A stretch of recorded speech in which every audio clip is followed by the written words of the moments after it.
Welcome back, fellow travelers of the heart, to the haven where headlines are only the doorway and feelings are the rooms we step into. You've tuned into Turkish Spotlight Secrets, the corner of the internet that dares to stand between the polished public image of the stars and the unguarded whispers of their private lives. Today's tale is not a simple breakup nor a jubilant reunion. We are walking into that fog-shrouded in-between, the aching twilight where love exists, yet cannot breathe.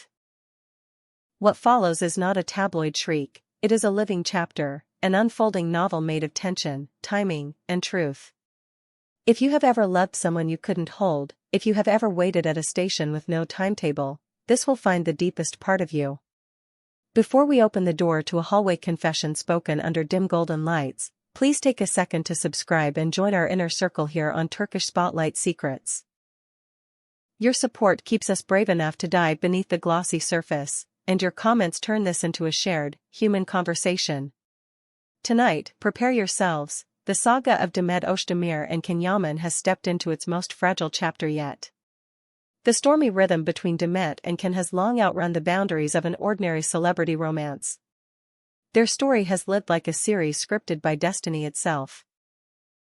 Breaks that felt like endings, unexpected reconciliations that reignited belief, and glittering award nights where their glances spoke louder than any acceptance speech. They are the couple the public refuses to release, perhaps because they reflect our own contradictions back at us. Yet just as we believed we understood their trajectory, a single moment from backstage has toppled our assumptions and poured gasoline on the conversation. The tabloids are not chasing a photo this time. They are chasing a sentence, a handful of words shaped like a riddle and soaked in heartache, that has ripped their fandom into camps of yearning and resignation. The night began as a celebration. A gala designed for applause and champagne, for tailored suits and silken gowns, for the red carpet's glow to polish every edge smooth. But as we often say here at Turkish Spotlight Secrets, the real stories rarely unfold beneath the brightest lights, they bloom in the shadowed corridors. According to whispers that slipped from the event staff like steam from a kettle, the moment that mattered took place far from the cameras, in a hushed passage connecting the stage to the exit. It was in that in-between, neither arrival nor departure, that Demet and Can found themselves face to face. It wasn't casual. The air was dense with a charge you could feel in your bones, the invisible tug between two people at once reaching out and holding back. Witnesses describe the quiet first. A long look, too long to be empty, too long to be safe. Then, as he has done in more than one chapter of their story, Can was the first to give voice to the silence. He lowered his guard like a man stepping out into rain with no umbrella and promised in a voice steadier than his breathing, "Whatever comes, I'll be here. I'll wait for you." It was a vow that felt carved from a fairy tale. But real life does not always treat fairy tales with kindness. Demet did not answer with the embrace he might have wished for. Her reply came like a soft strike to the heart, eyes shiny with tears, voice a tremor threading through velvet. "Can, please try to understand me. I love you, so much, but not now. Give me time to meet the right moment. I'm not ready, and neither are our lives. Let's pull apart that paradox. I love you." It's a harbor, a beacon, a confirmation that the flame is not only alive, it's stubborn. Yet the next words build a wall out of timing, but not now. That little sentence plants a border nobody can see but both can feel. It begs the ancient question, is the right person at the wrong time still the right person? Or do we drape timing over our fear and call it fate? Demet's confession leaves Can, and all of us, standing in the doorway between certainty and delay. She hands him her heart but keeps her hand to herself. She promises a future without circling a date on the calendar. It is an IOU written in the language of longing. Staff who saw the pair from down the corridor admit they did not catch every syllable, but they saw what emotion did to posture and paint. Demet came out of that hallway with eyes that looked recently washed by tears. Makeup, the armor stars wear in public, had blurred just enough to remind us she is a person, not a picture.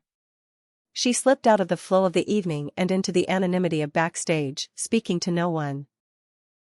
Those nearby noticed how she held her phone the way people hold a lifeline, unlocking it, staring, locking it again, as if waiting for a message to change the ending, or hovering over a message she couldn't yet bring herself to send.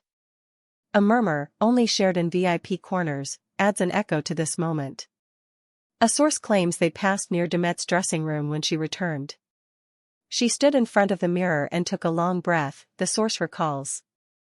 I heard her whisper, "Why is it this hard?" Her eyes were wet, and her voice was shaking. That private, unguarded sentence tells us everything we need to know. "I love you, but not now" wasn't a gentle rejection disguised as kindness. It was a wound speaking. It shows that waiting is not only asking something of him, it is costing her, too. She is wrestling herself, mind against heart, timing against desire, caution against the pull of a history that never really faded. And what of the man left in that corridor of echoes? What becomes of someone told to be patient without a calendar? The world knows Kenyaman for his magnetism, his booming laughter, his go-big energy that can fill a set or a street. But after that exchange, the light inside seemed dimmed. Friends say he needed a minute to reassemble himself. When he finally rejoined his circle, the contrast was stark. The entertainer went quiet. The spark narrowed to a glow. He listened more than he spoke, looked down more than he looked up. A close friend of Ken later shared a brief exchange. I asked him, "Are you okay?" He gave that practiced smile, but it never reached his eyes. He shook his head and said, "Sometimes life is just more tangled than we pretend it is." Then he changed the subject like a man yanking a curtain closed. Those who love him say that a single phrase from Demet has started to loop in his mind, the right moment. He's trapped in the math of uncertainty. What is the right moment, exactly? A month? A year? The quiet forever? The ambiguity, they say, is a slow acid that finds the seams of hope and tests them. Why would Demet ask for time? That is the million-lira question rolling through agency offices and production hallways. One camp points to career. Demet stands at a precise, precarious peak, new projects knocking, international buzz swelling, brand deals multiplying. There's a reasonable fear that a relationship played at high volume could interfere with the music she has worked so hard to compose. She wants her work to be the headline, not her heart. Another camp suggests the roots dig much deeper than contracts and premieres. They point to the scars no camera sees, family complexities, social pressures, and the leftover ache from earlier storms the two survived together. Love that breaks and heals more than once carries its own scar tissue. Demet, they whisper, doesn't want to tape over a crack, she wants to rebuild the foundation and refuses to move in until it's solid. Someone inside a production team recalled a sentence she floated on set recently, almost like a diary entry spoken aloud: sometimes you have to step away from the place you love most. Love alone doesn't complete the puzzle. Time, conditions, courage, they all have to arrive together. If that is her philosophy, then her pause is not a retreat from Ken but a march toward a version of them that can withstand the storm. In 2025, we don't just listen to what famous people say, we read the captions, scan the stories, decode the timing of posts. Shortly before that night in the hallway, Demet shared a story that, in hindsight, feels like a preface. My heart is willing, she wrote, but I'm postponing the love at once. It's a confession braided with contradiction. A green light from the heart, a red light from the clock. Not long after, Kim posted a line that felt like a reply without names. Your favorite place is the one you keep waiting to enter. The two of them, it seems, are speaking to each other in public while pretending they are speaking to the world. The messages are not coded enough to be missed, not clear enough to be certain. They are passwords to a door only they know how to open. I have to pause and ask you, the Turkish Spotlight Secrets family, the hard question at the center of this entire chapter: is it fair to ask someone to wait? Is Demet safeguarding a future by demanding the right timing, or is she accidentally placing Ken on hold in a limbo that eats away at him day by day? Some fans argue that love is urgent by nature: if it's there, live it now, tomorrow is a rumor. Others answer that feelings without alignment become a storm, and rushing back too soon sets the stage for another collapse. Where do you land? Does love conquer bad timing, or is timing the architecture without which love cannot stand? A closer look at their inner circle reveals what's at stake beneath the glamorous surface. A friend close to Demet says she is terrified of loose ends. "I don't want to lose Ken," she reportedly confessed, "but I won't restart this story if I have to leave parts unfinished. If I move too fast, I'm afraid I'll break it again. Please trust what I feel, just don't let time become the enemy." This is a woman shouldering a vast weight. She wants the ending to be worthy of everything they've already endured, and she fears an early reboot would sabotage the finale. She isn't running from him. She is trying, in her own way, to run toward the version of them that can last. So we are left with a riddle that is both a gift and a burden. Did not now crush Can, or give him something to hold? Being told "I love you" steadies the soul. Being told "wait" tests its endurance. Now he carries both truths at once. He knows he is loved.